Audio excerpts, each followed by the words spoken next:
Assalamu alaikum, family. We will be starting up in about 2 minutes. 2 minutes. Alhamdulillah.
Bismillah ar-Rahman ar-Rahim. Can everyone hear me?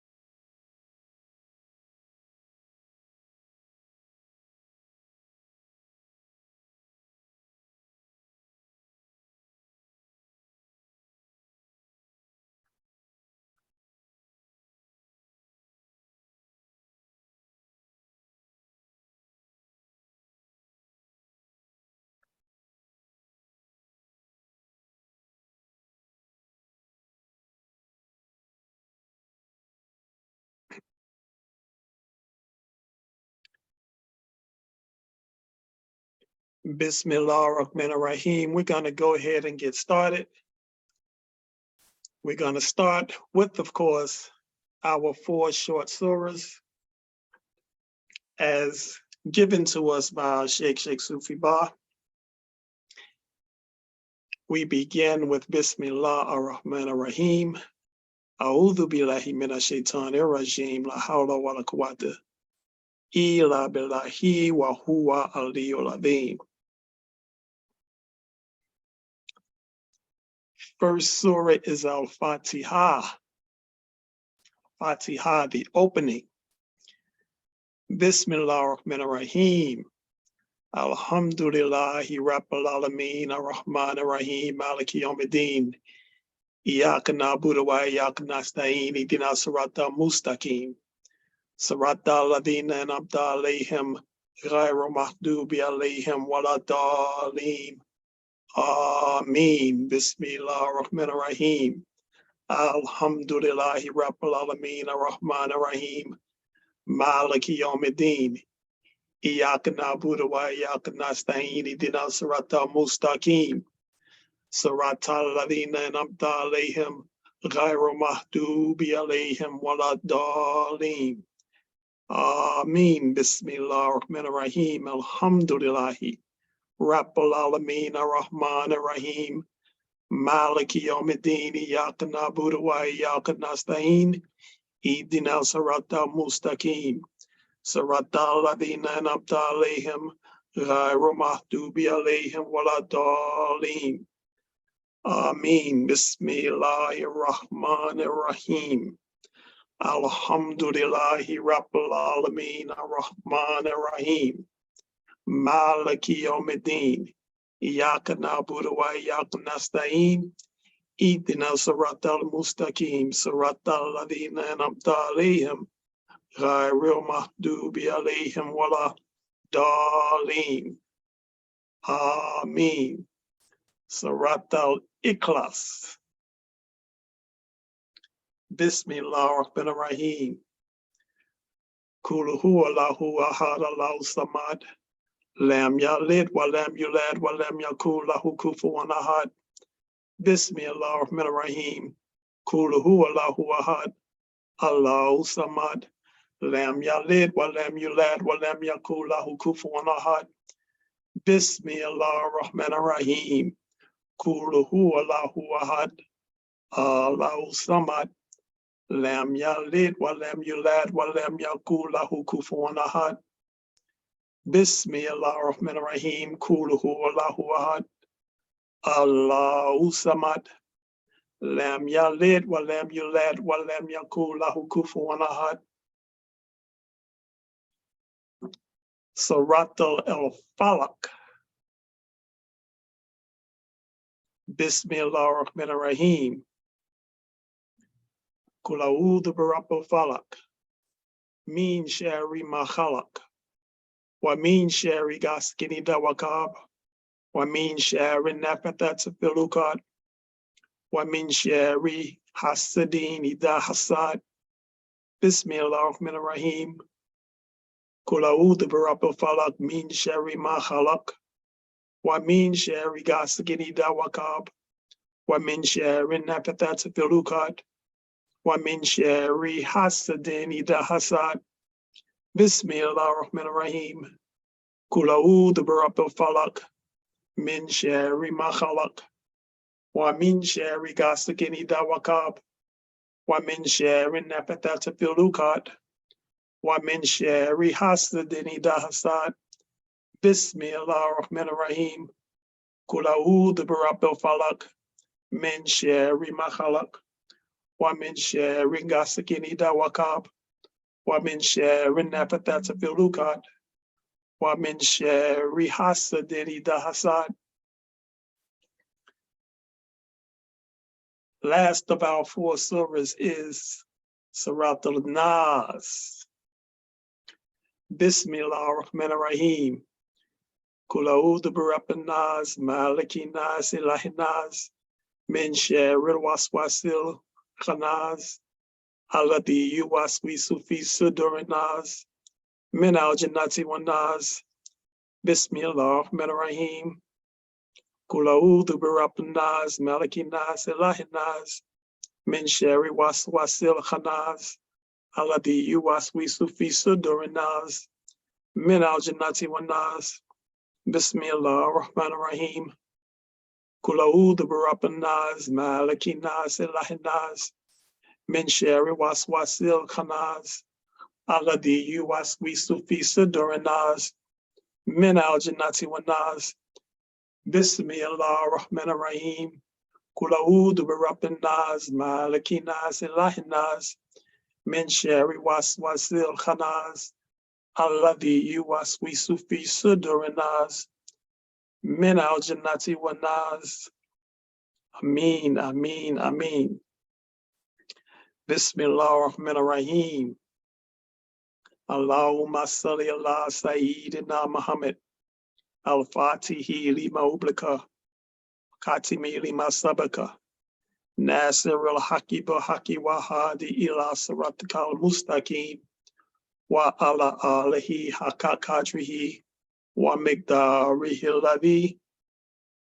Allahumma salli ala Muhammadin bi'adadi fasil makhluqati. Allahumma salli ala Muhammadin bi'adadi ashar majudati. Allahumma salli ala Muhammadin bi'adadi hurufi Allahi wa da'wati. Allahumma salli ala Muhammadin bi'adadi ubadayati wa nihayati min amadumi wa majudi lahbadi. Wa sallallahu ala kayrul kawkahi Muhammad wa alihi ajma'in.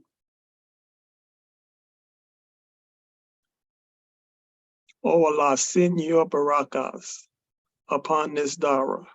Send your barakas upon all who have gathered this evening, upon their families. Send your barakas upon our order, upon our Cheikh, in the great city of Tuba and surrounding areas, Continue to lead him, continue to guide him, continue to protect him as he travels, as he shines his light and is illuminated in more of thy light. Help us to absorb the light that we are receiving and use it for the best benefit of all who we are in contact with. Barke Sheikh Bamba, Barke Sheikh Ibrafal, Barke Serene Follow, Barke Serene Salihu, Barke Sheikh Sufi Ba, Barke Sheikh Sufi Ba, Barke Sheikh Sufi Ba. Ameen, Ameen, Ameen. Assalamu alaikum, family. Is everybody all right out there? Everybody's feeling good? Alaikum salam. Walaikum assalam. Walaikum assalam. Good to hear these voices and see these lights. See all of these lights help to make my light shine brighter. Thanks to your light. We give thanks always to be present for Friday Night Darrah. We give thanks for the opportunity to be present anytime there is any type of gathering for the righteous, of the righteous, and to do good deeds, render khidmah, and to walk this great path of Boridism. I am honored to have the opportunity to present to the Darrah on Friday night. It is certainly a high honor to sit before many masters of this path, because that's exactly what all of you represent. And that's exactly the light that you carry. Tonight, we're going to talk about a couple of things. As usual, we are in the light of a full moon, which will last for this upcoming weekend. And we do know that during what they call the white days or the white nights, which is the full moon, because the moon is illuminated very brightly for about 3 months out of 3 days out of the lunar month. So this being the first night of that illumination, and generally there is a fast that takes place during these white days, as they're called. Some of the fasts abstain from food and water for 3 days. Some abstain for daylight hours like we would do during Ramadan. Some of the fasts are fasting from things that we need to take a break from, or things that have gotten so far out of balance. Maybe it's social media. Maybe it's taking a break from work, or maybe it's taking some time to ourselves to contemplate and to reflect and to build and to grow. Or maybe it's taking a break from sweets. Maybe we have too many sweets, or we're eating the wrong types of food. It's an opportunity to do that. So this is that time period during the month where we look at those things and we apply a fast during these full moon days at this time of the month. So that's very important because it's something that has traditionally been done, and it is a practice that has great reward for us. We don't always have to wait until Ramadan to do a fast. We get the opportunity to do that each and every month. And this is the time of the month where we do that. The full moon, or the moon, is important because the moon represents guidance. And the moon cycle represents the guidance of Allah for us. That's what the moon represents. So as the moon cycles from new moon to full moon, that is indicative and representative of our path moving forward on this Murid path. And the guidance of the moon, which is how we determine our months in our Muslim calendar, is based on when the new moon begins. So it represents a guidance for our time cycle. And it represents a guidance of Allah guiding us on the path throughout the cycles of our life. Because as you know, the new moon and the full moon cycles every 29, 30 days is a full lunar month, about 13 or 14 days from new moon to full moon, and then about another 13 or 14 days from full moon back to new moon. So it's about a 29, 30-day cycle that continues over and over again. That represents our path as Murids, because as we continue to practice over and over and over again, just like that lunar cycle, we began to get better.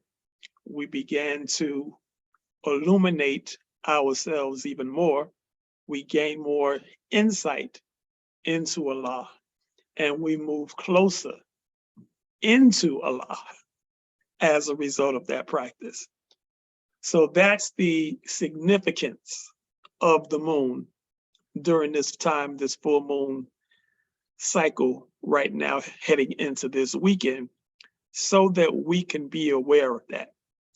This is knowledge and information that is not readily given to us in religious circles, in even some esoteric circles. A lot of this information is not given. Many look up to the sky and they just see a light show. They see the sun during the day, see the moon at night, they see the sparkling lights beyond the moon's light. But the meaning of it, what we're supposed to do as a result of it, how we're supposed to use the energy that comes forth as a result of that, and what that's supposed to signal inside of us, how we're supposed to move according to what we see, is the next step that we're supposed to take with respect to understanding the heavenly bodies and the light that they emanate. Cheikh Moundbuilder, as we are told, spoke to the sun and the moon. And it is clear that both the sun and the moon are not just lights, they're actual beings, they're an actual presence. So we have to be aware of that, and we have to walk in that knowing, so that our actions are always in accord with the time and the cycle in which we live. Does anybody have any comments or questions about what was said thus far? I don't want to just ramble. It's supposed to be a Darrah meeting, but it's also a discussion as well. So whatever light someone can shed, or whatever questions someone might have, now would be a good time for that before we move on. Salam, Cheikh. Wa alaikum salam. Question is, could you run back what was the importance of the moon again? Astaghfirullah. I just got in here. Parts of the moon? The importance. Yeah. It goes from new moon, which is the beginning of our Muslim calendar month. All of our Muslim months start with the new moon, the sighting of the new moon. Then, of course, it goes from crescent to first quarter moon to full moon, and then from full moon to 3/4 moon, back to new moon. Correction, from full moon to 1/4 moon, back to new moon. So it's a cycle that lasts about 29 to 30 days. It starts with no light on the moon, and then light gradually covers the whole moon until it's fully illuminated, which takes about 14 days. And then to go back from fully illuminated to completely dark or void of light, which is called the new moon, is another 13 or 14 days. So it's a 29 to 30 day cycle, which is a basic month. So that's the cycle of the moon that takes place over and over that we're speaking to. Very good question.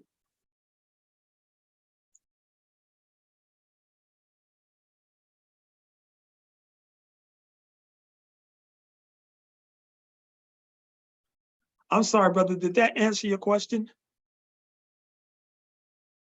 Very Jeff, Cheikh, yes, thank you. Alhamdulillah. I just wanted to make sure. Any other questions, comments, ideas? Y'all know how it is when it comes to that full moon. Y'all know how those emotions tend to run, how you tend to hear a lot of fire engines and police cars, and people start slipping once it gets to be a full moon, because we have to. Wa alaikum salam. Well, I was like, yeah, they call it lunatics. Yes, sir. Yes, sir. Lunatics. And what that simply means is that people are unable to process the energy that's coming in. That's essentially what it deals with. For people that think that the science of stars and numbers is pseudoscience, is actually actual science.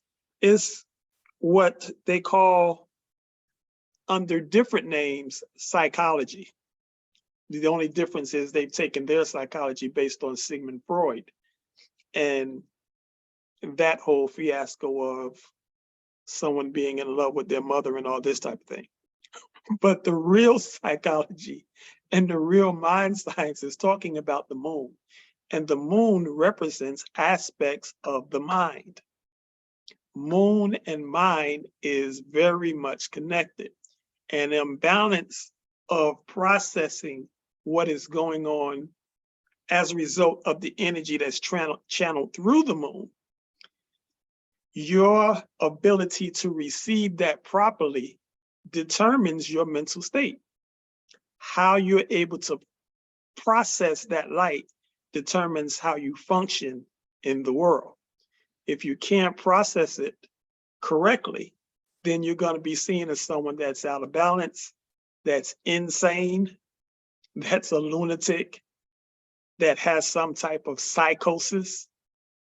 All of that is related to the moon. So when we're talking about this type of stuff, and we're talking about, you know, the cycles of the moon, the light on the moon, the light not on the moon, is really a whole lot deeper than that. It has to be, otherwise your Muslim months wouldn't be so determined by the phase of the moon, as is many of the other holidays. Actually, all of the other holidays, I'm just gonna put it out there. All of the holidays are based on the aspects of the moon and the sun and the seasons, et cetera, et cetera. So it has meaning and bearing, not just on what's taking place externally, but what's taking place on the inside of us. Very important to keep in mind. Any other questions?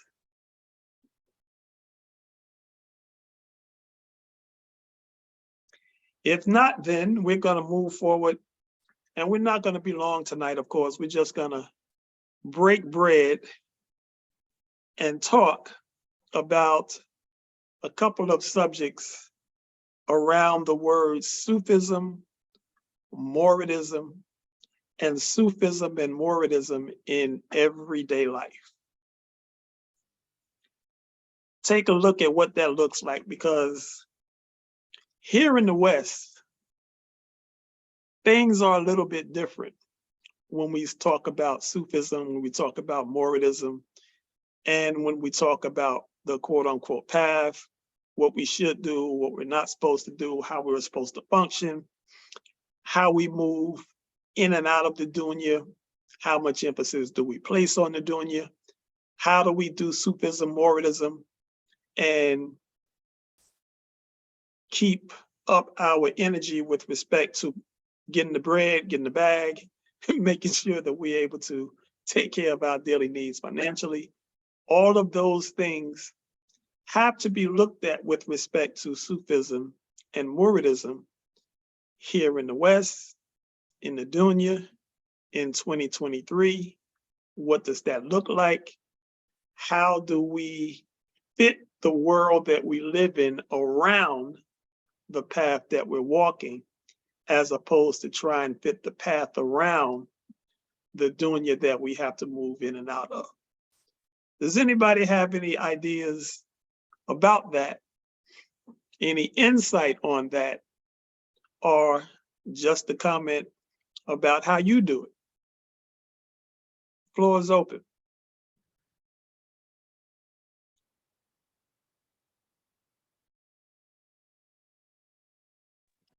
Bismillah, Cheikh. Bismillah.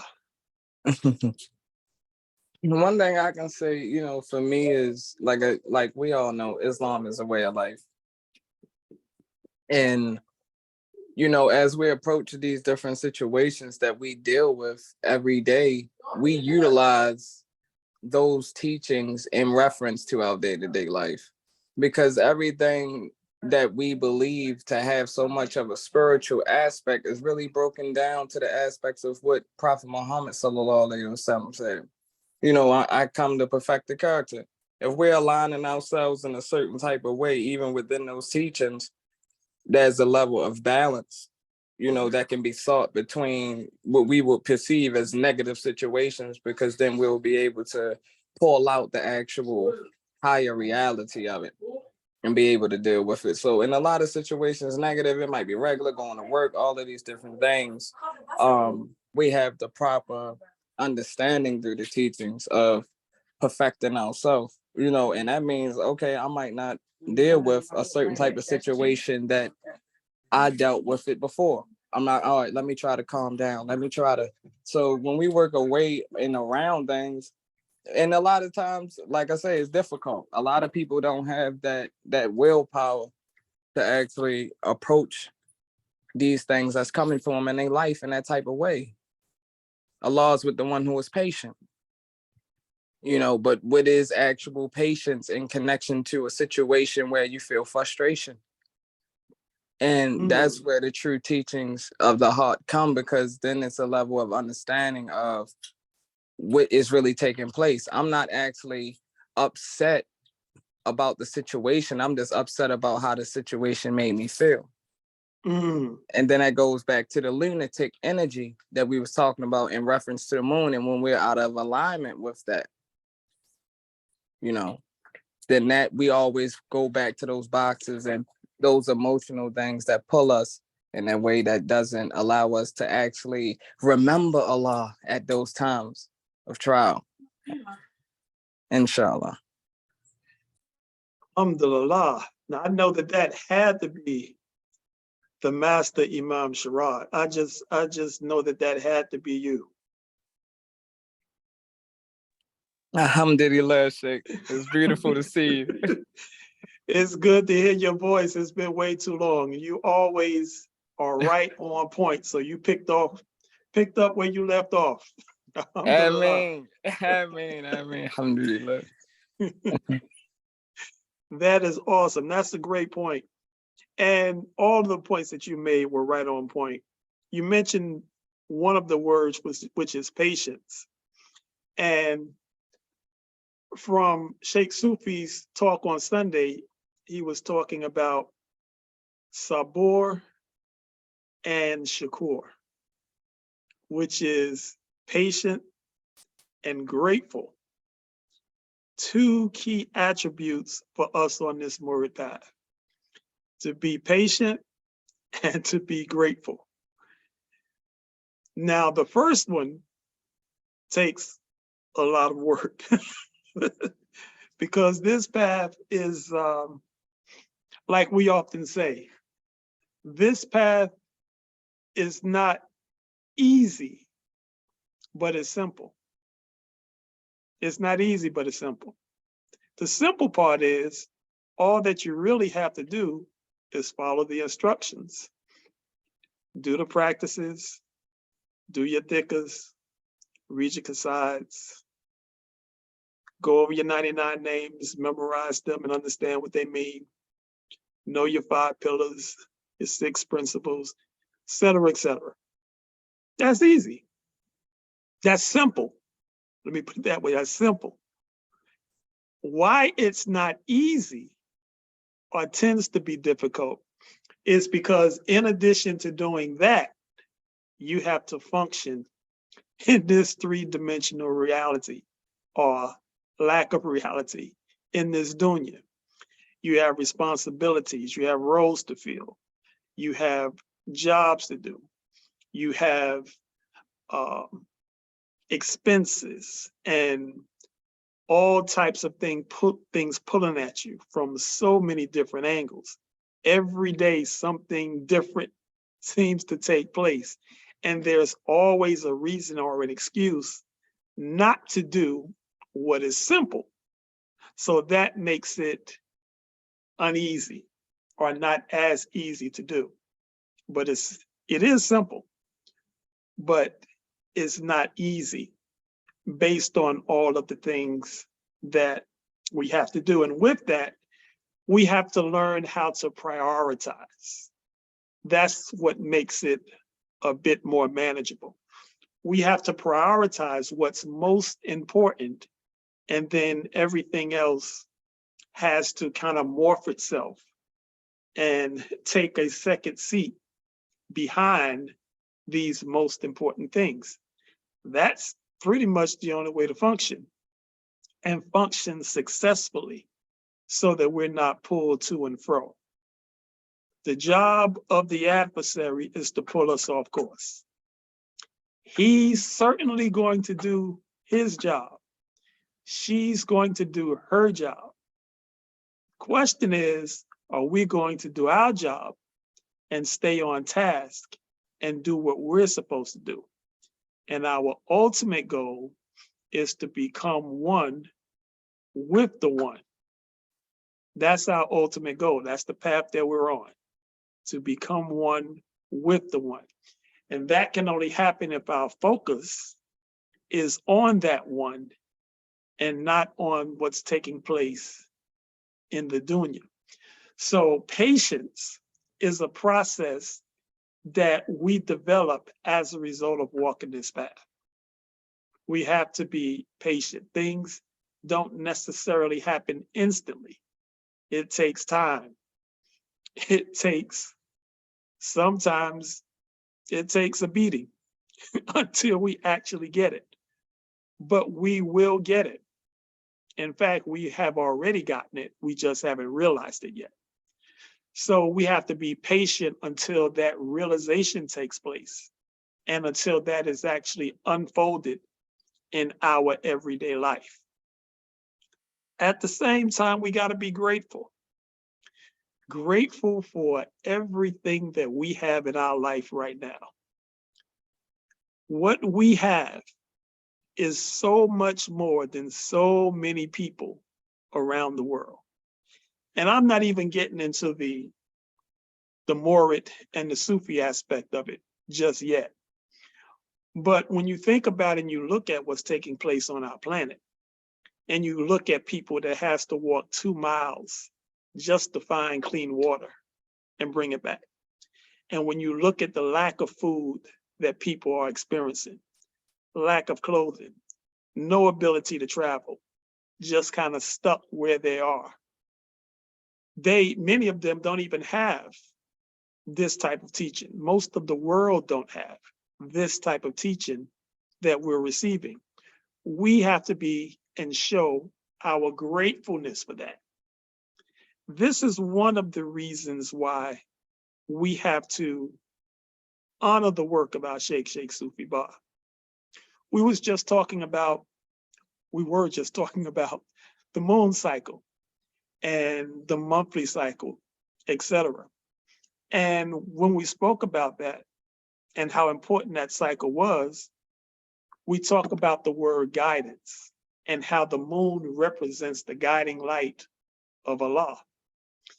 Where would we be without guidance? What state of being, what situations would we find ourselves in without guidance?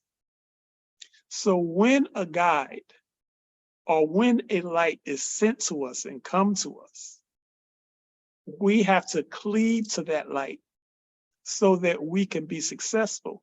And that's how we show our gratefulness for the light that has come to us.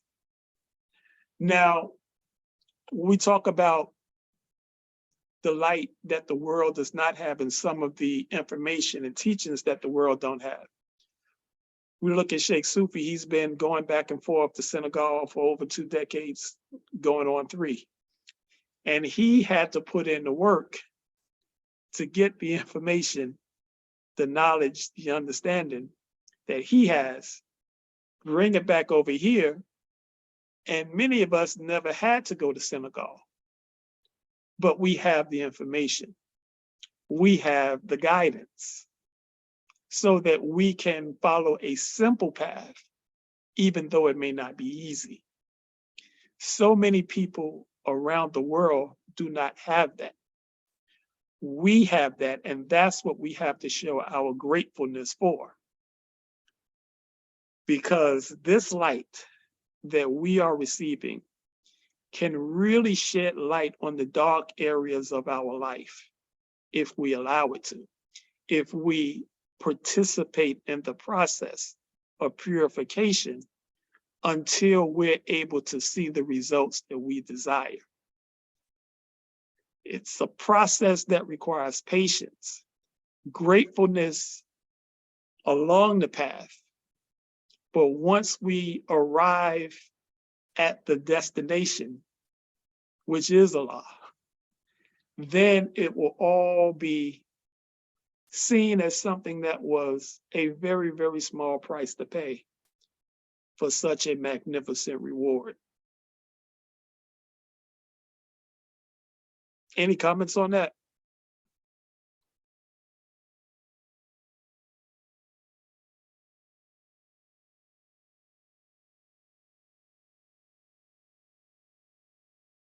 So when we hear the word Sufism, what are some of the things that come to mind, or what are some of the definitions that we have heard with respect to Sufism?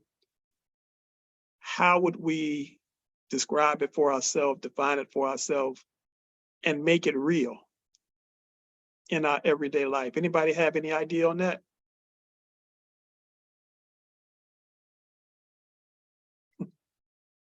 Somebody put in chat, blanket wearers.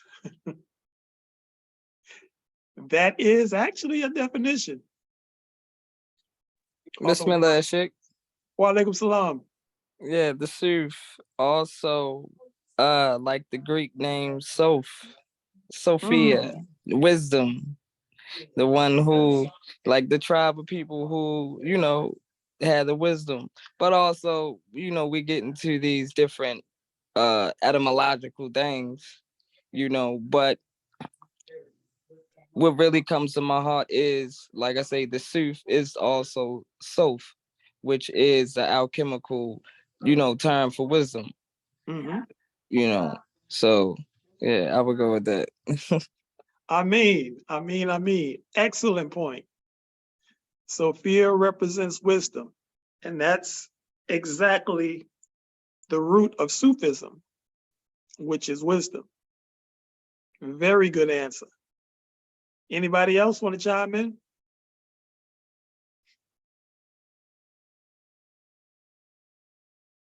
Well, I heard Sheikh Sufi say that Sufism is, how did he say it?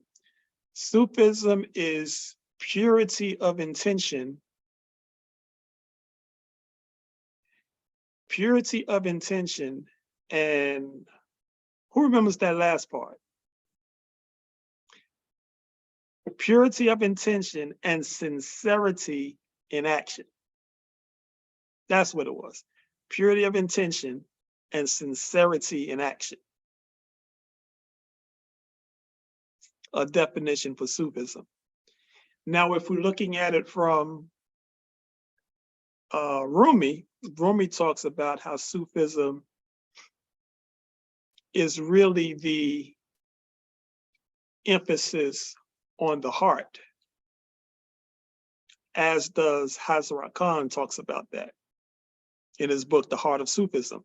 So when you're talking about Sufism, you're talking about really the heart. And it speaks to the purification of the heart that takes place. That's what it's speaking to.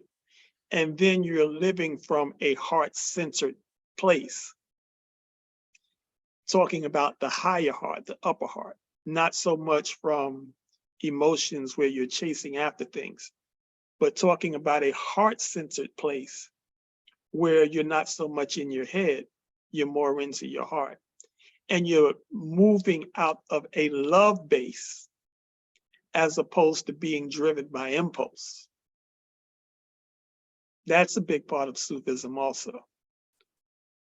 So anyone else want to chime in on the definition of Sufism or how you define Sufism in your daily life?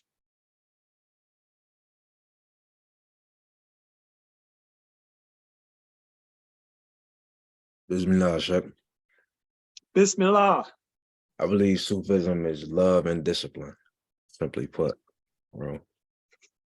Love and discipline. Beautiful. Mhm. Beautiful. I like that. Very good answer. Actually, I'm going to use that and I'm going to segue with that because the next word we're going to look at is Muridism. And when we look at Muridism, the word Murid talks about or has a root of it of irada, which means will. And as Cheikh told us, that speaks to us having the willpower to reach Allah. It's interesting because he also said that Murid Allah means the disciple, since you just said discipline and love. Sufism, coming from the heart space, is talking about love and living from a love space. And Muridism is talking about the discipline or the disciple of Allah.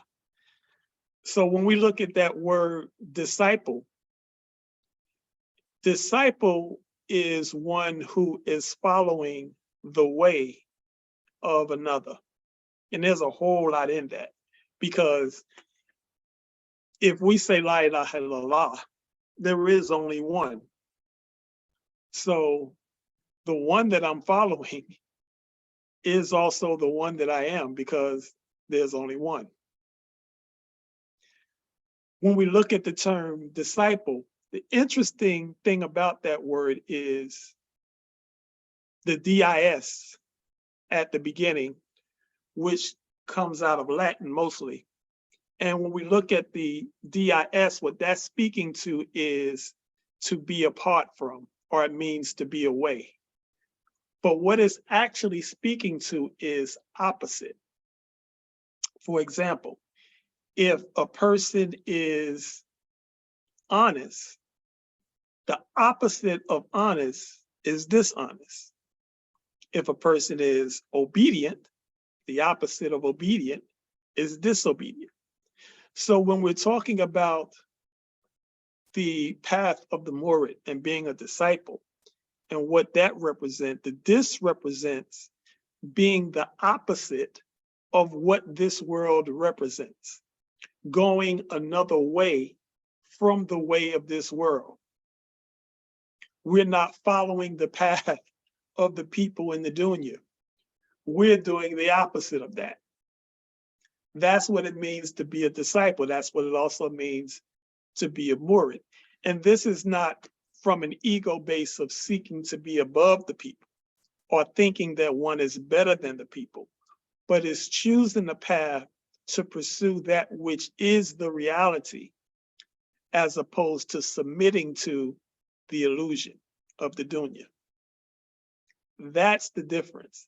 And that's why when we talk about Sufism and we talk about being a murid and murid Allah, it's talking about our willpower, and it's talking about our discipline and our ability to follow this path and not be taken off this path.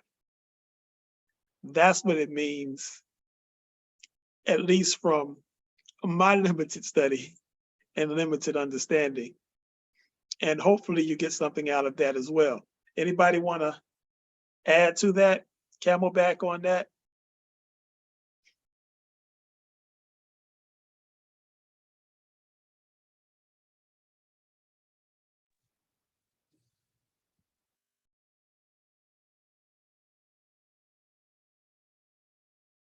The beautiful thing about that I'll say is this: all of the teachings, the information, the work that has been put in to get us this knowledge, it doesn't mean a whole lot if we don't do anything with it.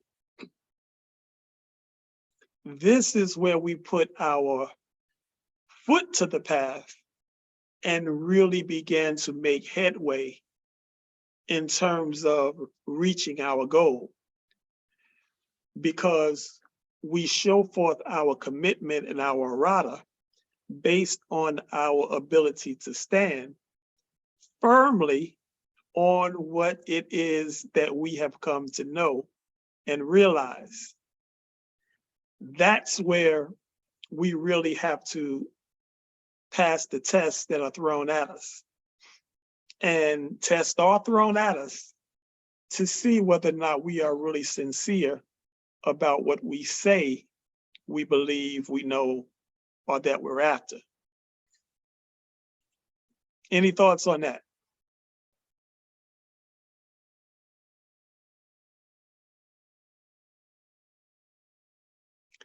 Okay, so let me propose a scenario. I'm a Murid, I'm a Sufi, and I'm doing my practices. And at the same time, I'm trying to function in the world, trying to work a job, trying to do all of these things. But I'm finding myself in a place of imbalance where the time that I'm spending doing my real work, my thinkers, my prayers, my qasidas, etc., is not allowing me to do the physical work that's required for me to maintain myself in the dunya. How do we navigate that?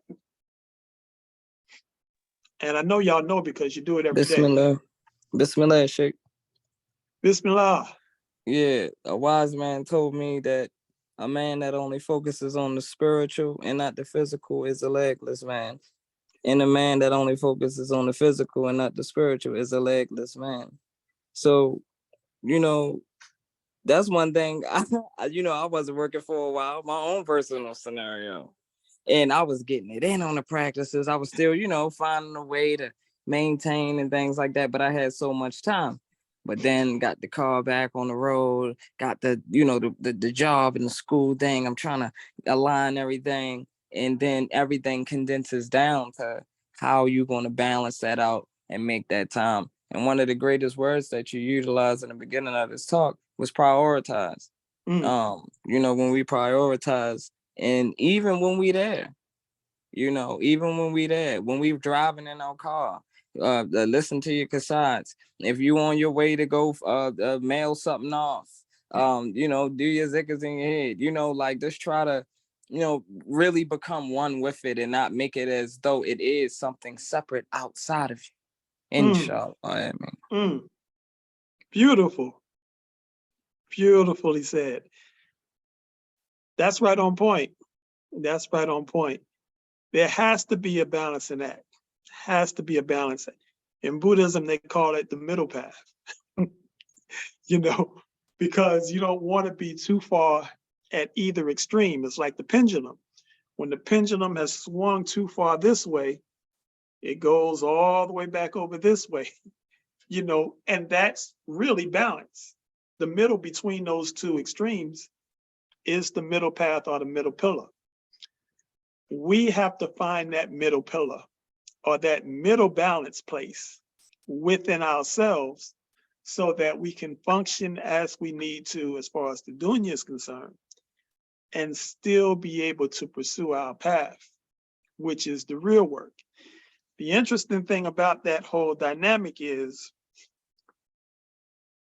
we have to set up in our life a lifestyle where we can actually get the things that we need to exist in the dunya easily, so that we're not spending as much time doing dunya work and it takes away from our real work. So I know that sounds so simple, but it's not necessarily easy. That's the theme for tonight, I guess. It's simple, but it's not easy. But we have to find that point, because otherwise we're going to reach a space where our spiritual work suffers as a result of chasing the bag, or we're going to reach a point where we're sitting outside of our house because we lost it, because we're doing our spiritual work. So we got to find that balance, and we have to find that space where as little effort as possible brings the most results for us to maintain dunya life. And then we can spend more time perfecting ourselves in our spiritual work, which will actually help us and increase us in getting to a place where we have the things that we need to exist in the dunya the way that we need to. That's the important point. Does that make sense to anyone? Bismillah, Cheikh. Assalamu alaikum. Oh, wa alaikum salam. We are honored by the presence of Sheikh Farad. Alhamdulillah, alhamdulillah. Speak wisdom. Assalamu alaikum, beloved Sheikh and family. Loving always to see your smiling face and hear your talk. And I pray everybody is feeling good like Allah always should.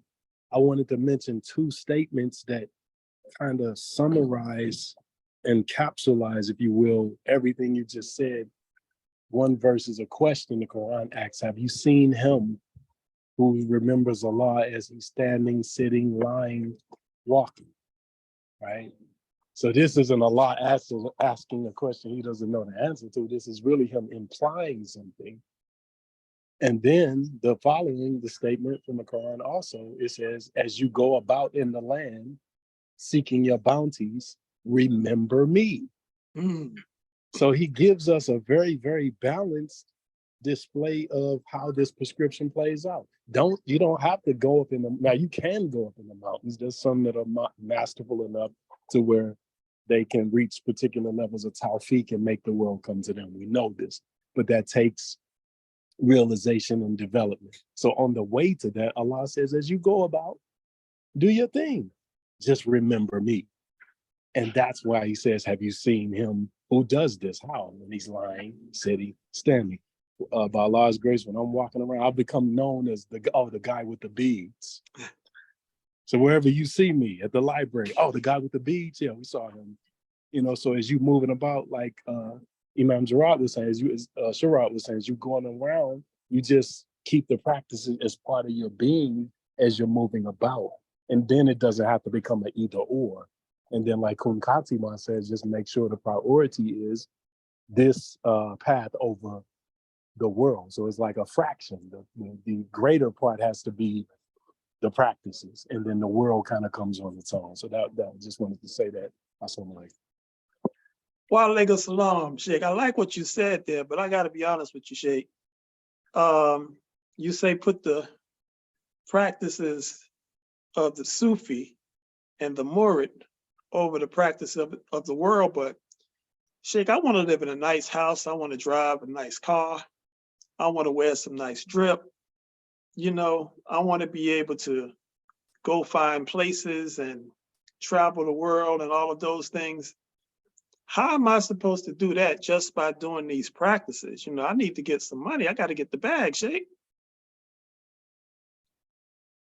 Well, this is where Sheikh Sufi teaches us and gives us actual. I think that this is where what we were teaching Sheikh about a few days ago about the words of power that the Qasides are, because actually in these very powerful decrees are the means that will bring us the conditions, circumstances, opportunities, and then even in some cases, the money itself.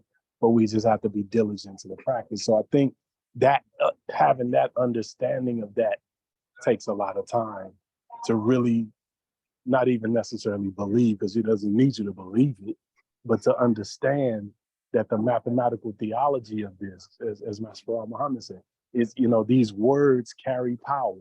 And if you say them, you know, you've seen the videos where Sheikh gave us Sufi money practices. Mm-hmm. And in the video, he was talking about this very thing. He was saying that the sheikhs, myself and others, we sit around and we do prayers all day, but we also have money all day. I've literally been around Sheikh Sufi and seen where he'll give a practice. He's giving practices to me, and almost like a scientist, we'll start doing the practice. He'll do it first, of course, because he never asks us to do anything he doesn't do. And then you just hear his cash app start ringing. Ting, ting, ting. Immediately. He didn't go anywhere. He didn't get out. He didn't get on the phone. He picked up his beads, kept his beads moving, and decreed, and the world came to him. So I think that part is hard to really see at first, that this work is that work. So it's really not an either or, but it also is, as you are pursuing your career, doing the school thing, doing the job thing, the formulas will create more openings. So you might have a greater opportunity open up at your job that wasn't there before because you did the practice today. So I think that's the thing to understand. Alhamdulillah. Beautiful answer, Sheikh Farad. I knew you was ready for that. One thing that I want to say is everything that he says, it sounds like what we were talking about earlier, which is patience. You have to be patient, you have to be grateful, but you have to persist with your errata on the path until you realize the results that you seek. That's the process. And with that, that raises a question, as Sheikh Farad brilliantly answered that question and went into that and talking about these practices. This is where we get to the point of understanding how Muridism and Sufism is applied in everyday life. So I raise a question to everybody that's on this call. The question is, do these Qasides, do these stickers and 99 names and the prayers, do they work, and have you seen them work for yourself in this practice? That's the question. It's a rhetorical question, but I still want to hear an answer. Do these practices work? If not, then what's the purpose of doing them? So that's the question. Do these practices work? Can anybody say, okay, yes, I did can these say practices? yes. Bismillah. Emphatically, yes, Sheikh. I can honestly, empirical science, yes. Alhamdulillah. Alhamdulillah. Anybody else? Bismillah, Sheikh. Bismillah. Hey, I want to say, before I even took my bayat, I was watching Sheikh Sufi on YouTube. And it was that exact video where he was talking about money. Yeah. And he gave a few practice. He didn't even give practice that I have now that he gave me. He wouldn't give that. He just said, say a astaghfirullah. And just a astaghfirullah alone. Astaghfirullah alone. I started doing 313 in the morning, 313 at night. And I was in a place where I ain't have no work. I was trying to get work, ain't had no money, behind on rent. And I said that astaghfirullah. It didn't even take long. It didn't take no more than a week, and I had a job. You know what I'm saying? So I definitely seen it work, and that's just one small testimony of it. It definitely works, man. It definitely Oh, works. appreciate that. Really And appreciate I that can, confirmation. and I'm gonna tell you why I know that was it that worked. Hmm. Because on the same topic we're talking about, like the brother was saying, like, all right, once you get the job and you busy and you kind of like slow down at the work, you slow down on the work. So I wasn't able to do my zikr and my practices like I did when I didn't have the job.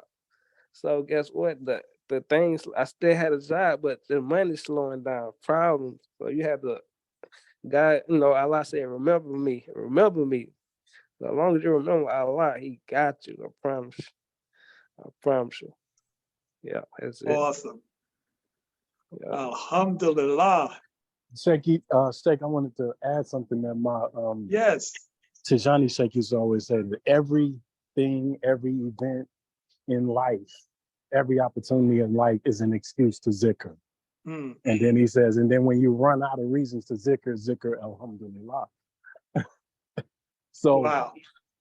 I mean, those moments like that, when something slows down, that becomes the reason to show that the zikr can make things speed up. There's an attribute, the expediter, that which speeds things up. So we have to begin to use our circumstances as an excuse to prove the zikr true. Mm. Mm. So you're saying that we have to prove that the zikrs work and that the kasad really work, as opposed to just thinking that it works on its own. Obviously, it's going to work on its own, but we have to put that work in to activate it, I think is what you're saying.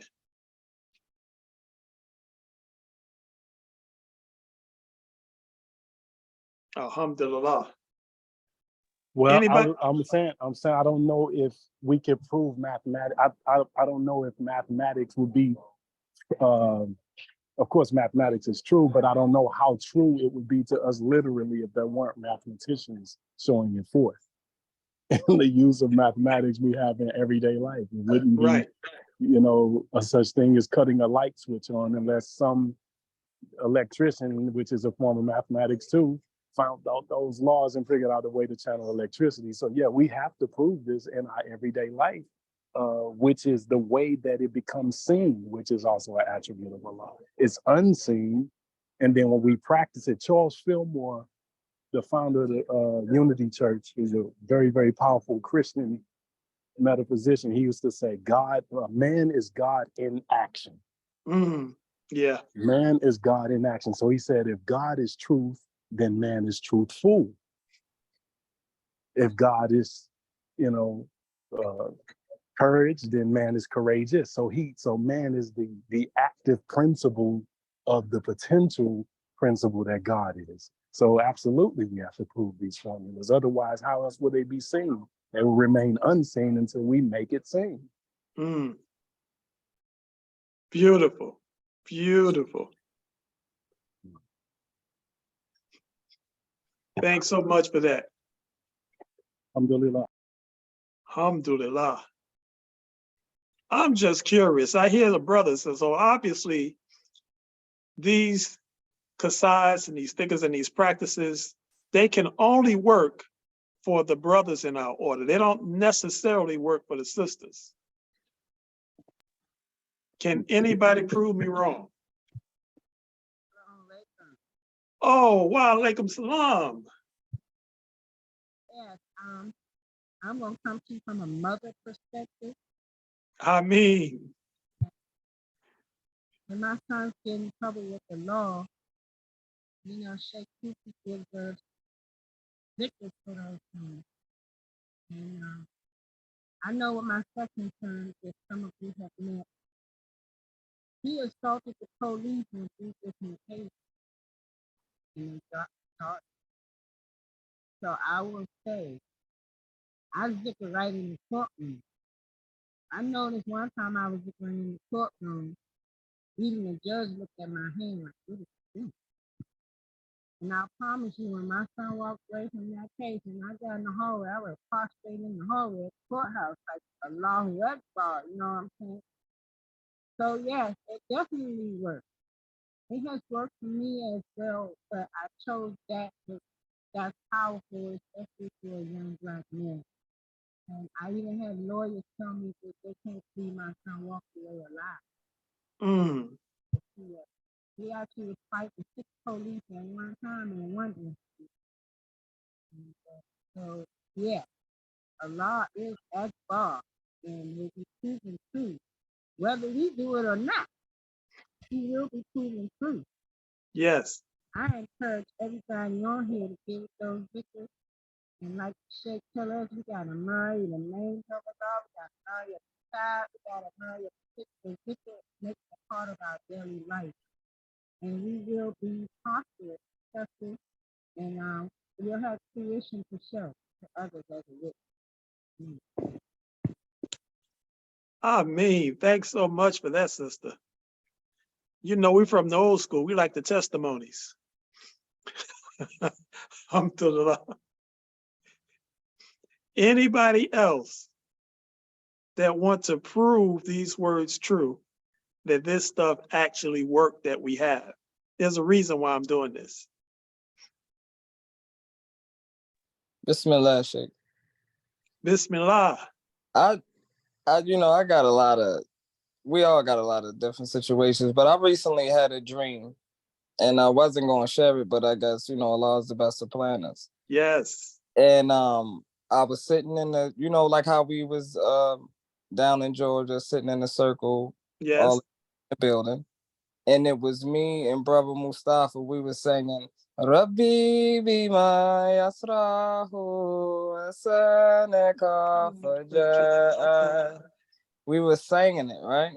Uh-huh. Sang it almost to the middle of it. And then I started to go into Astaghfirullah bihi. And I just kept reciting the first line of it over and over and over. And as far as just that on a testimony of utilizing those practices every day and trying to memorize them to a level where these practices will reveal things to you. The prayers themselves are a level of consciousness within their self. So it's really far past what I can even say, but I just wanted to share that, to show that when you continue to keep saying the names of Allah, through that, Allah will reveal certain things to confirm what's truly in your heart and what's going on in your life right now. Ameen. Ameen, ameen, ameen. Love it.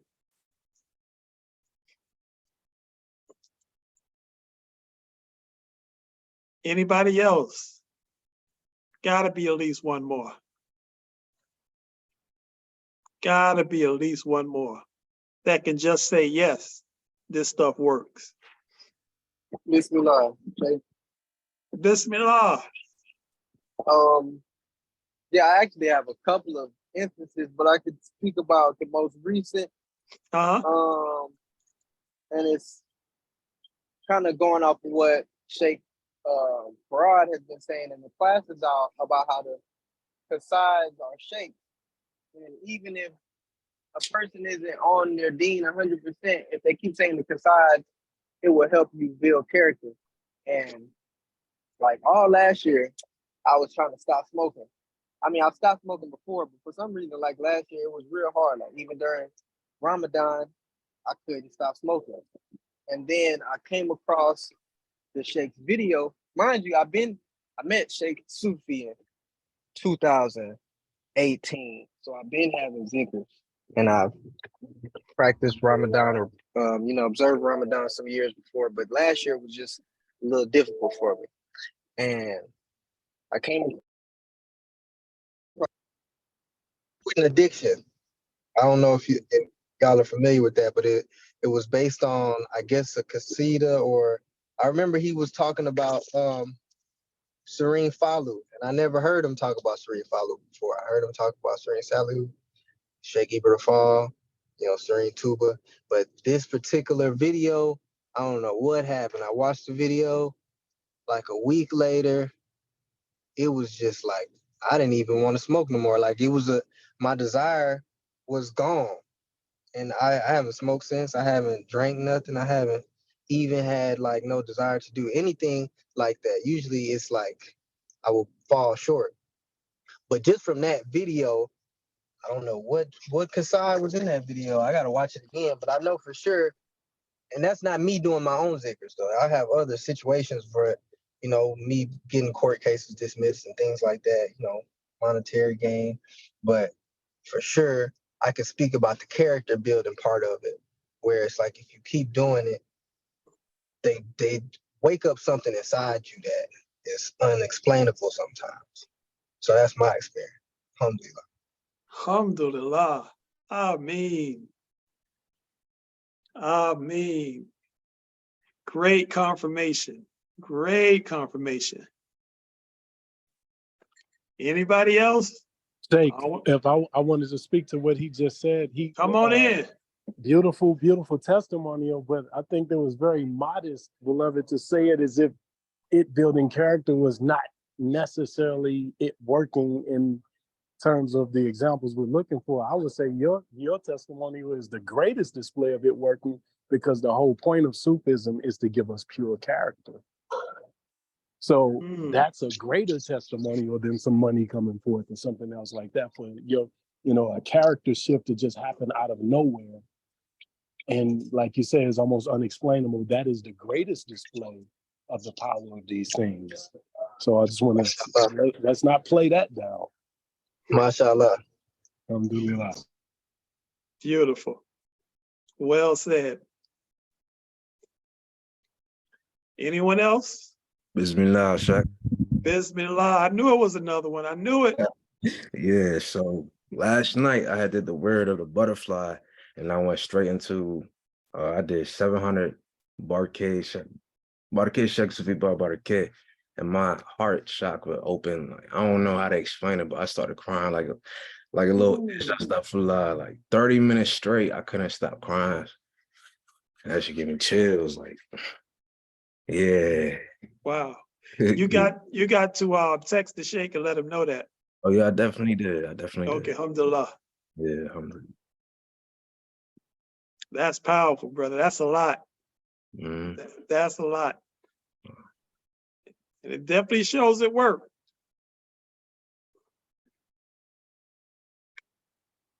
Anybody else want to keep this train moving?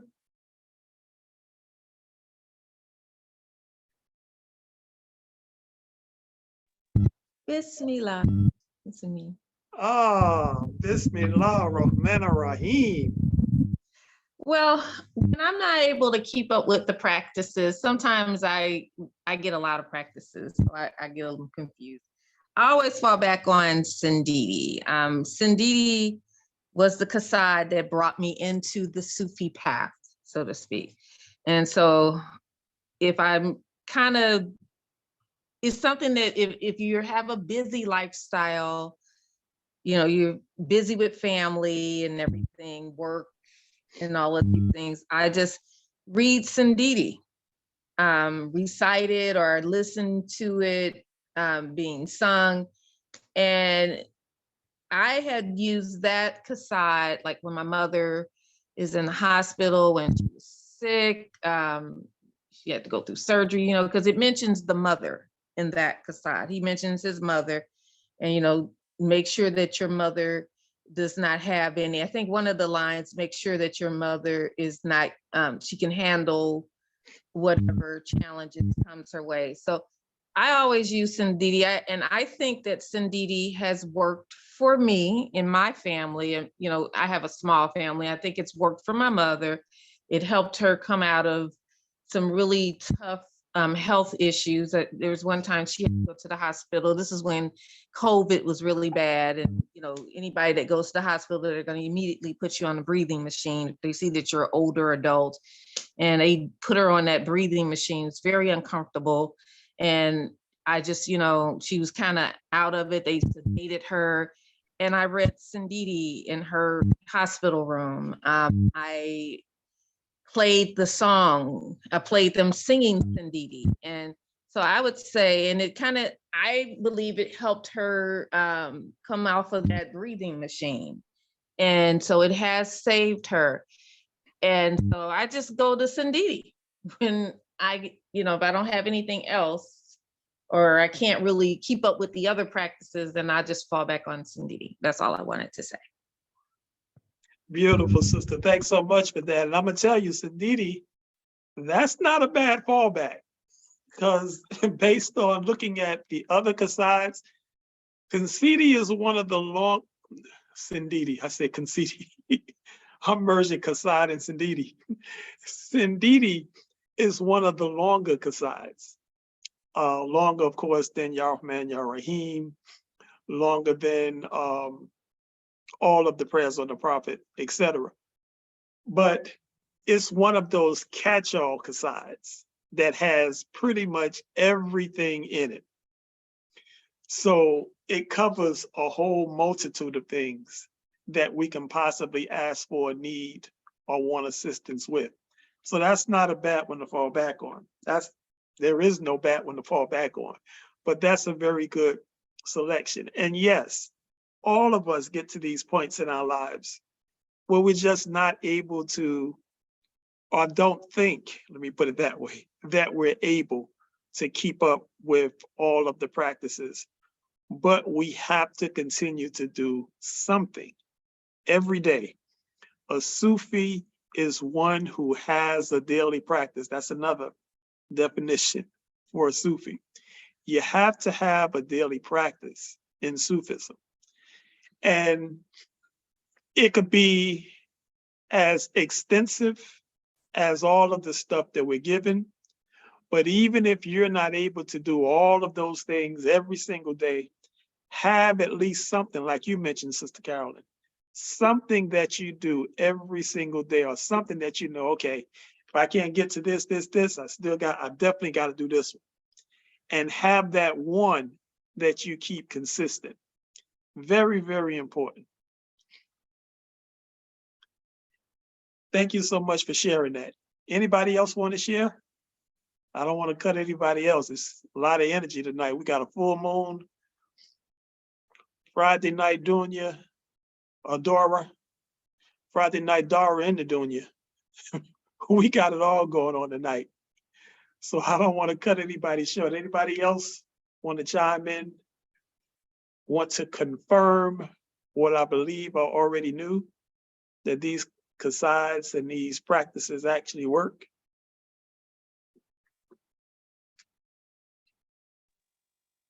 I want to hear what you got, Cheikh.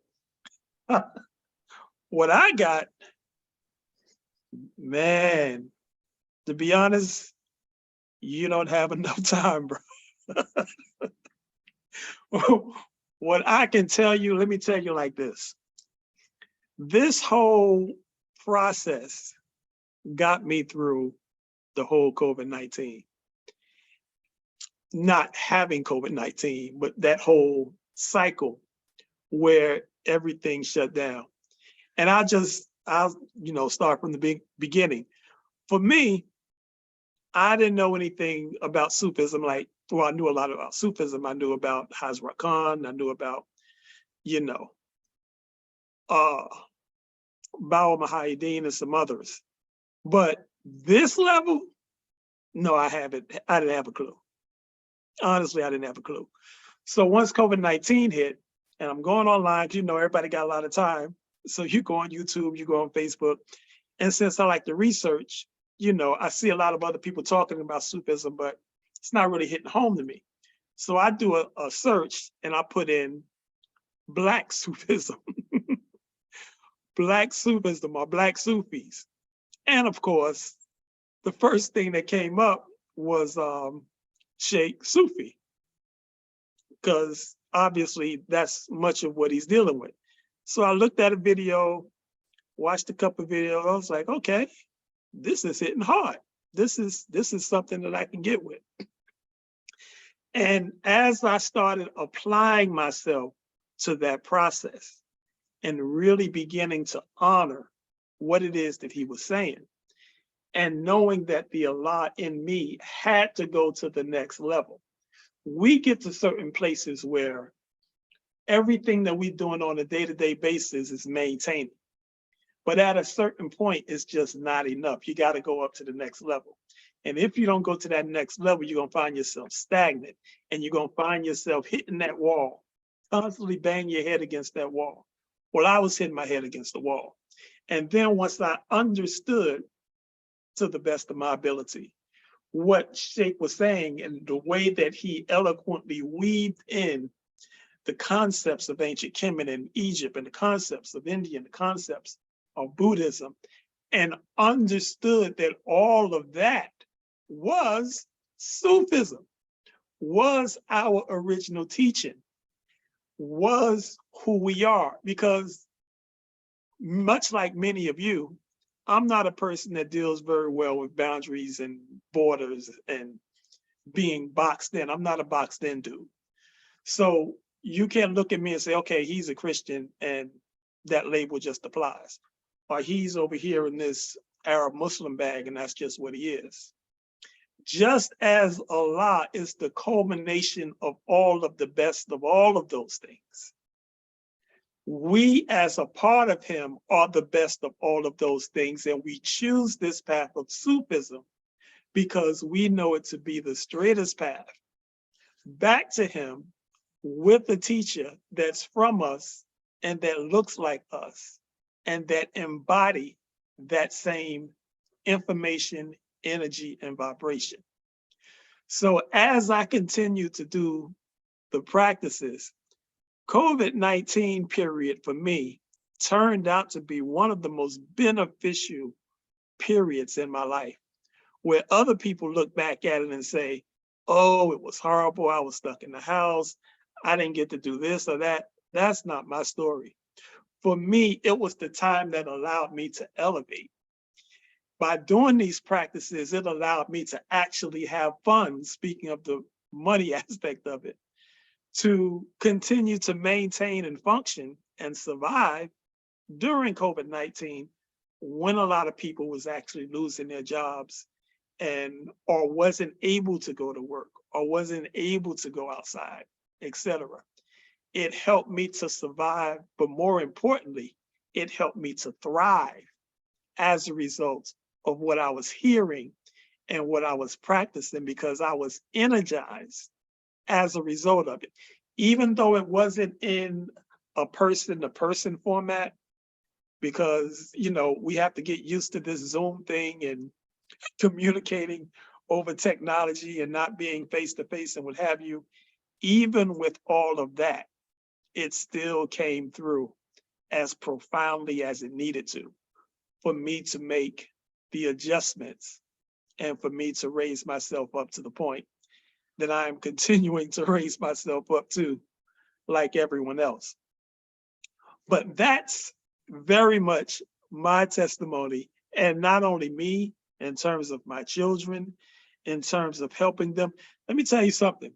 These practices, those of you who don't know, if you're dealing with some stuff like people doing things against you, or curses, or people trying to bind you in certain ways and all of that type of stuff, these practices actually puts a stop and a block on that.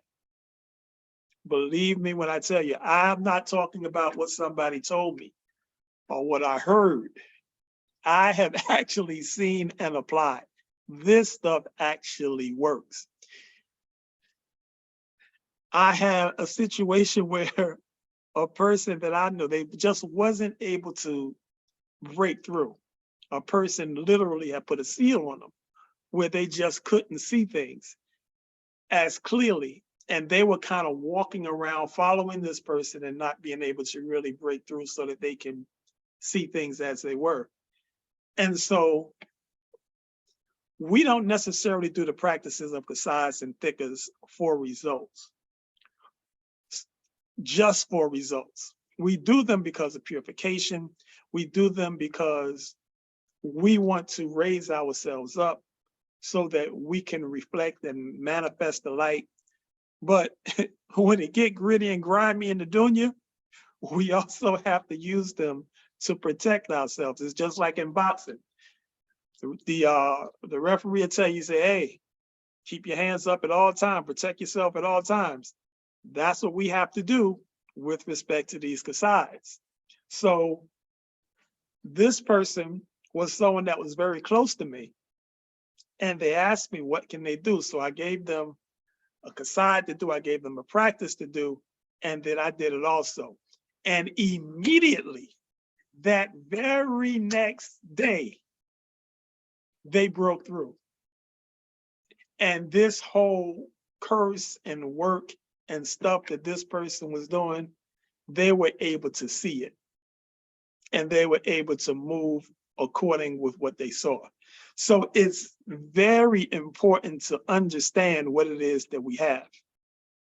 The point of me bringing all of this up and asking people to let me know if you believe that these practices work, these Kasai's work, etc., is because sometimes as things continue to intensify in our life, we get to the point where we question. Sometimes we say, well, I'm doing this stuff, but I'm not really seeing no effect, or I'm seeing a little bit of something, but I'm not seeing the massive effect that I need to see, the breakthrough that I need for me right now. And we get to that point where we start to question things. But I ask people to, even if you didn't speak, you know, throw a hand up or just say, yes, it works, I would have you, because we need to see evidence, physical, tangible evidence of people who have actually went through the process and seen the process work for themselves sometimes, for us to say, you know what, I think this can work. I am going to stick with this because I know I have to be patient. Sometimes it happens immediately. Sometimes you have to be a little more patient in order to see the results that you want to see. But believe me, the results will come. They have no choice but to come. Remember, when we're dealing with these Kasai's, remember who they're coming from. Here's a man, a being that actually stood before a firing squad with real bullets, not blanks, and was not killed. Tried to burn the man, throw him out of a plane, this, that, and the other, over and over and over.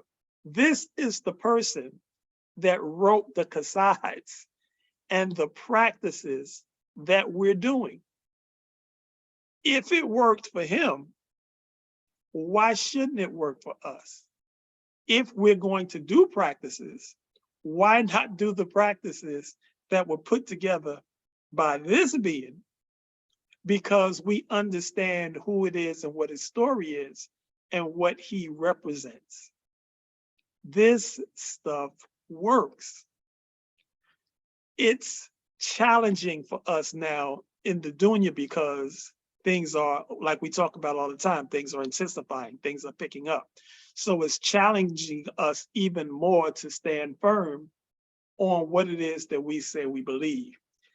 That's why we're having this talk tonight about Sufism, Muridism in 2023 in today's time, because we have to see now time evidence of results based on where we're living and what we're dealing with on a day-to-day basis. People are going through it. They are going through it, and they need something to help them get through it. Just like these Kasai's and these practices helped us to get through, they can help others to get through as well. The point that I'm trying to make in terms of being grateful, we talked about the patience. Now, the grateful part is with these Kasai's, what we have to understand, a teacher once told me this years ago, because I used to have, and still have some, but not as many as I had once upon a time, different books that I would read on esoteric stuff and a lot of sciences. My three favorite places were Egypt, India, and ancient America. And I kind of purged myself into understanding as best I can a lot of those histories because I knew that they were all very much connected. But the teacher told me, he was like, look, one thing that you have to be aware of and one thing that you have to be careful of is all of the books and all of the knowledge that you have around you, that carries a certain energy and a certain weight.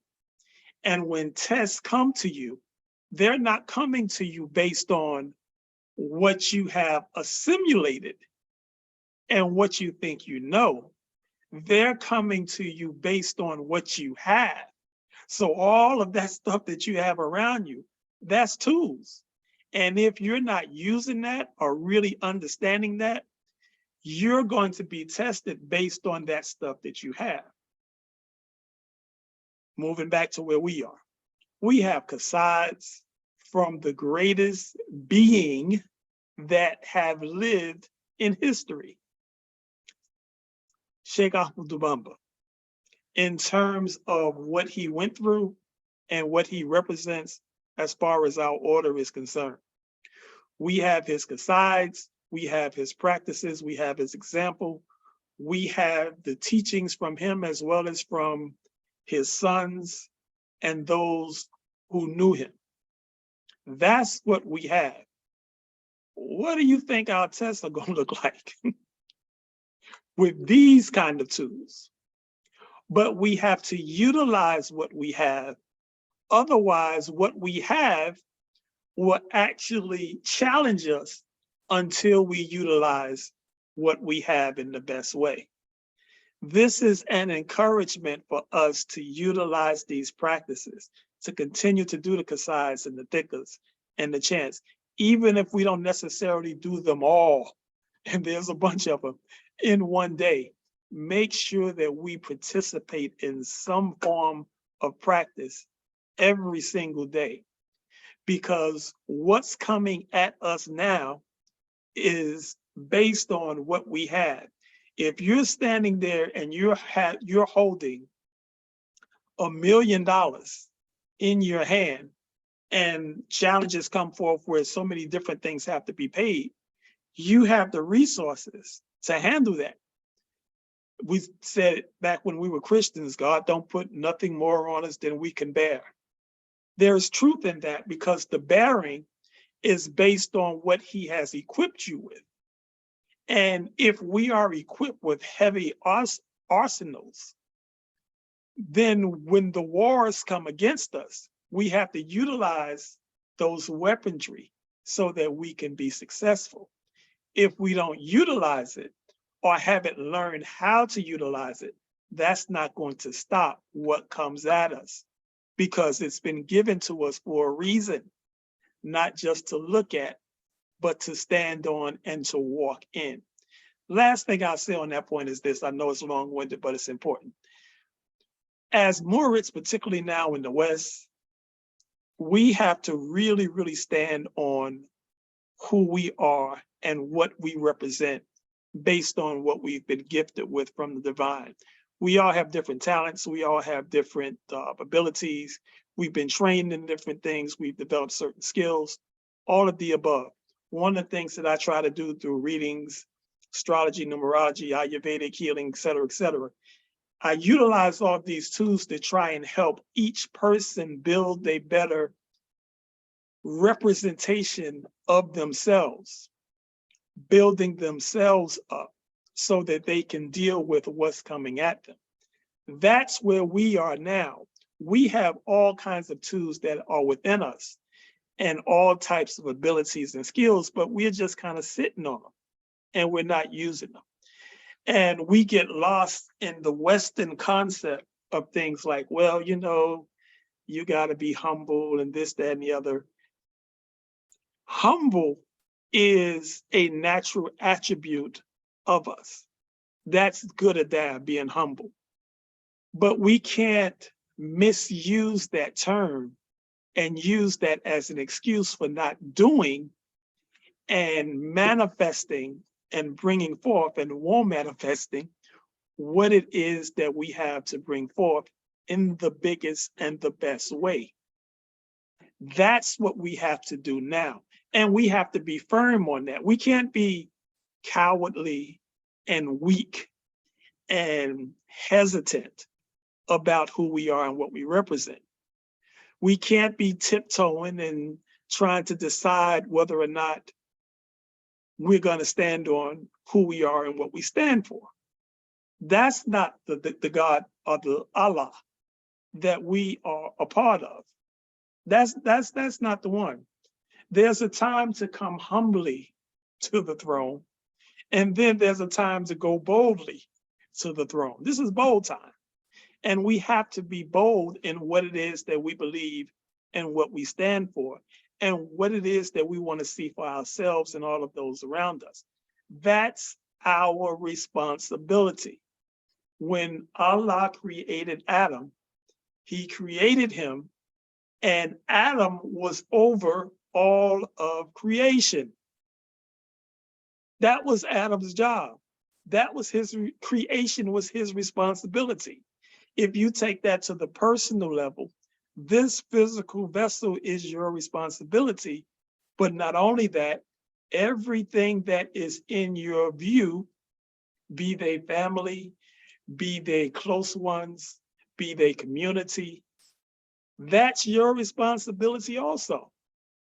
So you have to be firm and understand who you are in Allah, and you have to use the tools that we have been given so that we can bring forth the results that we require internally, so that affect things externally as well. This is the place that we're in right now in terms of utilizing these tools so that we can be successful in 2023 and be successful walking this path. This is not a path for the faint of heart. It's not a path for the weak. And I'm sure that you've all discovered that right now. This is a path for those who have the will and who are continually strengthening that will on a daily basis to meet the goal. That's our responsibility. And we have this Darrah, we have this community to help us meet that goal.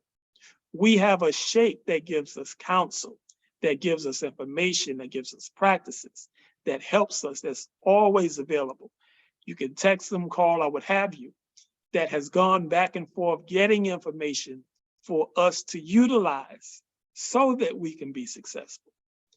That's where we are right now as we move forward as Murids in the West, with the teachings coming forth from Sheikh Ahmadou Bamba and this whole Murid line in the East. This is what we're utilizing now.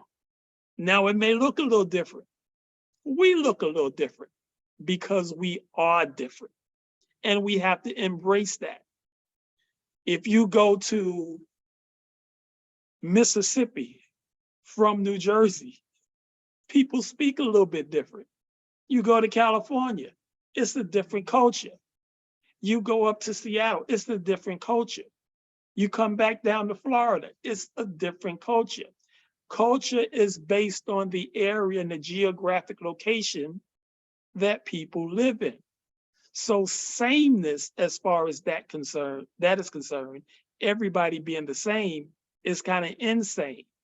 But the differences of the tribes and the nations that were created is so that we get to know one another and be acquainted with one another as we move in and out of different areas where each of us are. My point is, we're not to be a carbon copy of anything. Nothing. Nothing. Allah is moving through us, each of us, as he chooses. And he's bringing us forth a certain type of way for a certain reason. Some of us are stronger in some areas than others of us are. Some of us are more on the healing tip. Some of us are more on the scientific tip. Some of us are more on the intellectual tip. Whatever it is, we have to bring it forth and not devalue anybody's contribution that's bringing something forward. This is the importance of how we utilize and stand on Muridism, Sufism, and all of the above in 2023.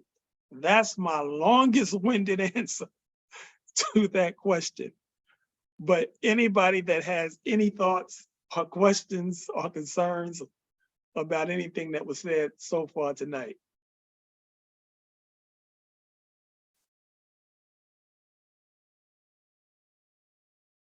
I hope I didn't put everybody to sleep.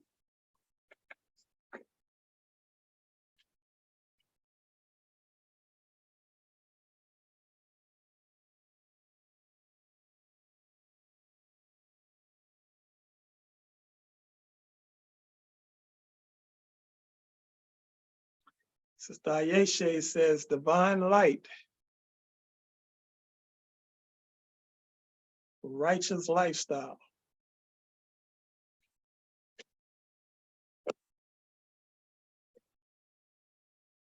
Salam, Cheikh. Wa alaikum salam. So you said the moon is a guiding light in Islam, correct? The moon represents a guide for our Muslim calendar, the start of our calendar. And it represents guidance for us, the guidance of Allah for us as we walk the path of Murids. Okay, so what would the sun be? The sun represents guidance as well, but more importantly, the sun represents force and energy. The sun is more the illumination and more reflective of the light that is within us. Okay. Alhamdulillah, thank you. Great question.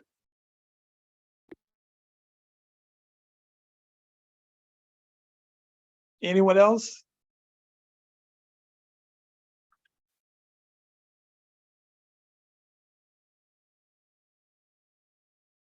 Question, comment, or I have a question. yes. So when I look outside, we know that the crescent moon and the star, that's the symbol of Islam, right? Am I correct? Yes. So when we actually, because there's times when I go outside and I see that in the sky. So when I see that in the sky, what does that represent? What is that saying? Crescent moon. One thing about the crescent moon is that at one time, going back to ancient times, the crescent was actually representative of Venus. So the shading that you see, that we see as the moon, that was actually Venus early on in Islamic times. It represented Venus and not the moon. And actually, at that time, there was that crescent, which was Venus. The star was also reflective of Venus as well, crazy enough. And then the background of the green, because in Islam, they use green, that's also the color of Venus. So Venus is a very, very important planet with respect to Islam. I'm not gonna get into that long story because it is a long story, but that's the original crescent coming forth as far as Islam is concerned.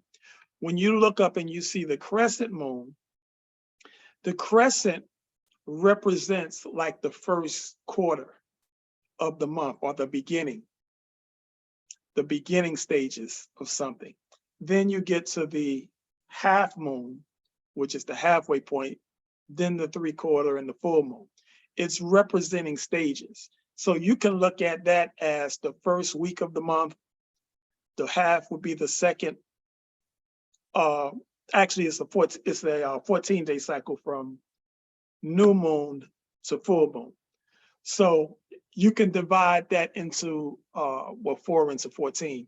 So the first couple of days would represent the crescent. The next would represent the half. The third would represent the 3/4, and then the last would represent the full moon. It's representing stages. It's talking about stages of growth and development for us. The beginning stage is actually the new moon. That's when it begins. Then we move to the crescent stage where we've raised up a bit and we're ready to go to the next level. The next level is symbolized by the full moon.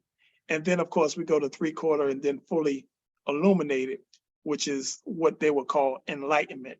These are stages that can be looked at as parts of a journey in our life, or it could be looked at as the totality of our life.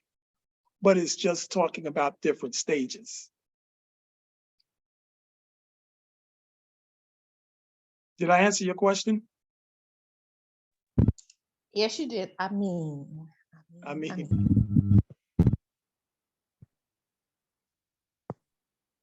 any other questions or comments or something someone wants to share or something that I missed?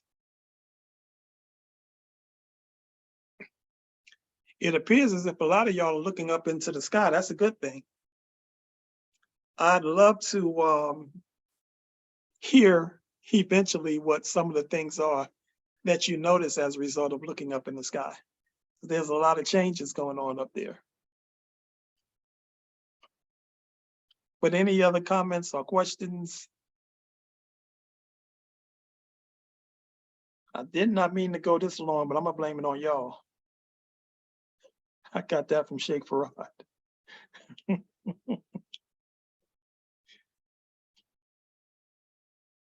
But I really want your takeaway to be that what we have is a gold mine. We have a gold mine in what we've been given. We have a gold mine in our Cheikh. We have a gold mine in this Darrah. And I want the takeaway to be to really honor that. If there was ever a time for us to draw closer together and to really move more as a unit, this would be the time. This would be the time. A lot of the stuff that we're dealing with individually, we don't necessarily have to, because there's a group of us, and that's what groups are for. So these practices definitely work, and they are continuing to work. And I'm thankful for each of you for helping me to prove that tonight. Any other closing thoughts? Closing comments? Or some of us go bathe in this full moon energy?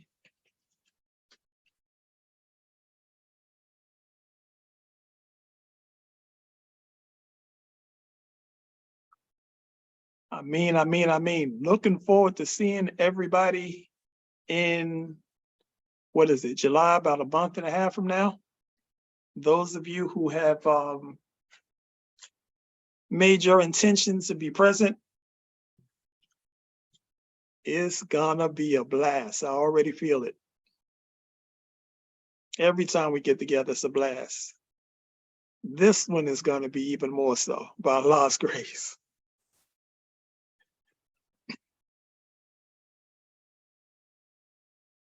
If there's no questions or comments, we will close. Bismillah ar-Rahman ar-Rahim. Alhamdulillahi Rabbil Alameen ar-Rahman ar-Rahim. Maliki Yawmiddin. Iyyaka na'budu wa iyyaka nasta'in. Ihdinas siratal mustaqim. Siratal ladina an'amta alayhim. Ghayru maghdubi alayhim waladdallin. Ameen. Oh Allah, we give thanks for this Darrah. We give thanks for all of these bright lights here in this Darrah, the work that they are to do, and the impact that they will have on the world. We ask for protection on this Darrah, success on this Darrah, success of our Cheikh, success of each of us as we continue to walk this path. May the trials and the obstacles be overcome with ease as we continue to do these practices and read qasids and chant thy divine names. And we will be successful over the nafs, the hawa, the dunya, and the shaitan, over and over and over again. Bake, Cheikh Ahmadu Bamba, Bake, Serene Salio, Bake, Serene Paulo, Bake, Cheikh Ibrafal, Bake, Cheikh Sufi Ba, Bake, Cheikh Sufi Ba, Barake, Cheikh Sufi Ba. Ameen, Ameen, Ameen. Assalamu alaikum, everyone, and thanks for a magnificent Darrah tonight. Wa alaikum salam. Walaikum salam. Alaikum salam wa rahmatullahi wa barakatuh. Wa alaikum salam, rahmatullahi wa barakatuh. Walaikum assalam.